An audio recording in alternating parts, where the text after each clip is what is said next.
ರೈತರ ಮೇಲೆ ಅಲ್ಲೇ ದಬ್ಬಾಳಿಕೆ ಸಹಿಸೋದಿಲ್ಲ. ರೈತರ ಮೇಲೆ ದಬ್ಬಾಳಿಕೆ ಸಹಿಸೋದಿಲ್ಲ. ರೈತರನ್ನ ಬಂಧನವನ್ನು ಖಂಡಿಸುತ್ತೇವೆ. ರೈತರ ಬಂಧನವನ್ನು ಖಂಡಿಸುತ್ತೇವೆ. ರೈತರ ಮೇಲೆ ಹಲ್ಲೆ ಮಾಡಿ ಹೊರತುಪಟ್ಟೆ ಮಾಡುವ ಹಕ್ಕು ನಮ್ಮ ಹಕ್ಕು. ಹೋರಾಟ ಮಾಡುವ ಹಕ್ಕು ನಮ್ಮ ಹಕ್ಕು. ರೈತರೊಂದಿಗೆ ನಾವಿದ್ದೇವೆ. ರೈತರೊಂದಿಗೆ ನಾವಿದ್ದೇವೆ. ರೈತರೊಂದಿಗೆ ನಾವಿದ್ದೇವೆ. ಅನೇಕ ತಾಲೂಕಿನಲ್ಲಿ ಭೂ ಸ್ವಾಧೀನ ಕೈ ಬಿಡಬೇಕು. ಅನೇಕ ತಾಲೂಕಿನ ಕೃಷಿ ಭೂಮಿ ಉಳಿಯಲೇಬೇಕು.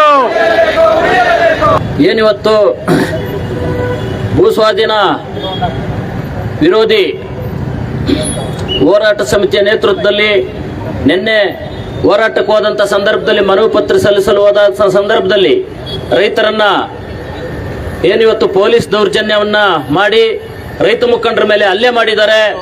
ಜಮೀನನ್ನ ಆನೇಕಲ್ ತಾಲೂಕಿನ ಜಮೀನುಗಳನ್ನ ಉತ್ಪಾದನೆ ಮಾಡ್ತಾ ಇರ್ತಕ್ಕಂಥ ಆಹಾರ ಉತ್ಪಾದನೆ ಮಾಡ್ತಾ ಇರ್ತಕ್ಕಂಥ ಜಮೀನುಗಳನ್ನ ದೊಡ್ಡ ದೊಡ್ಡ ಲೇಔಟ್ಗಳನ್ನ ಮಾಡಿ ವಿಲ್ಲಾಗಳನ್ನ ಮಾಡಿ ಇವತ್ತು ಭೂಮಿ ಬೆಳವಣಿಗೆ ಇಲ್ಲದ ರೀತಿಯಲ್ಲಿ ಮಾಡಿದ್ದಾರೆ. ಇದು ಒಂದು ಖಾಸಗಿ ಒಡೆತನದ ಮಾಫಿಯಾ. ಜನರನ್ನ ಕಾಪಾಡಬೇಕಾದಂತ ಸರ್ಕಾರ ಕೆಡಿಬಿ ಹೆಸರಿನಲ್ಲಿ ದಗಾಕೋರ ಸಂಸ್ಥೆಯಾಗಿ ಇವತ್ತು ದೊಡ್ಡ ಭೂ ಮಾಫಿಯಾ ಆಗಿ ಖಾಸಗಿ ಡೆವಲಪರ್ಗಳಿಗಿಂತ ನಾಚಿಸುವಂತೆ ಕೆಡಿಬಿ ನಡ್ಕೋತಾ ಇರೋದು ಸರ್ಕಾರಕ್ಕೆ ಅತ್ಯಂತ ನಾಚಿಕೆ ಬರುವಂತ ಕೆಲಸ. ರೈತರ ಹೆಸರಿನಲ್ಲಿ ಶಾಲುಗಳು ಹಾಕೊಂಡು ಪ್ರಮಾಣ ವಚನ ಸ್ವೀಕಾರ ಮಾಡಕ್ ಹೋಗ್ತೀರಿ. ರೈತರನ್ನ ಅನ್ನದಾತ ಅಂತ ಹೇಳ್ತೀರಿ. ರೈತರಿಗೆ ಸಬ್ಸಿಡಿಗಳು ಅಂತೀರಿ. ಭೂಮಿಯನ್ನೇ ಕಿತ್ಕೊಂಡು ರೈತರನ್ನ ಬೀದಿ ಪಾಲ್ ಮಾಡಿರ್ತಕ್ಕಂಥ ನೀವು ಯಾವ ಸೀಮೆ ನಾಯಕರು ಅಂತೇಳಿ ನಿಮ್ಮನ್ನ ನಾನು ಪ್ರಶ್ನೆ ಮಾಡ್ತೇನೆ.